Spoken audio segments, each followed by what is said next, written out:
So I snuck out today on this cool October day. It's 48 degrees out, and we're trying out this 5 horsepower Mercury single cylinder loop charged outboard. I believe this is 1990. I'm not certain on that. The serial number is very difficult to read, but from what I can surmise, it's about 1990. This one here was unfortunately underwater, and it was on its way to the dump. So I happened to scoop it up from someone and pulled it apart, and it looks like they had maybe gotten it going after it went underwater and then just tossed it aside, because there was evidence of mix in the crankcase, but although the rod bearings were totally fine, the rings were stuck and the upper and lower crank bearings were shot. So that's all I did, is I just changed the upper and lower crank bearings, honed it, re-rung it, put new gaskets in it, and put it back together. And it's a good running little engine. It's got through hub exhaust, which is kind of unique for such a small engine.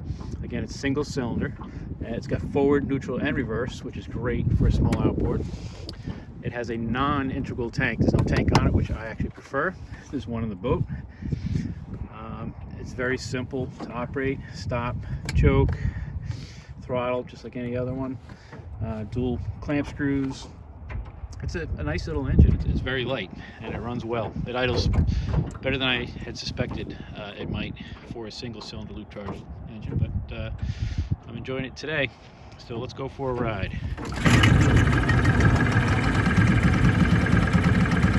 Real quiet at idle. At speed, it's pretty loud. But I can put up with that, or I can put foam in the cowling.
So I'm happy with this one. It goes better than I thought too.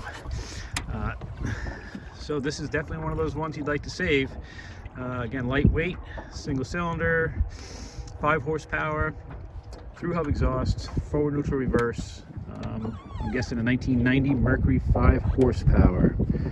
Run them if you got them.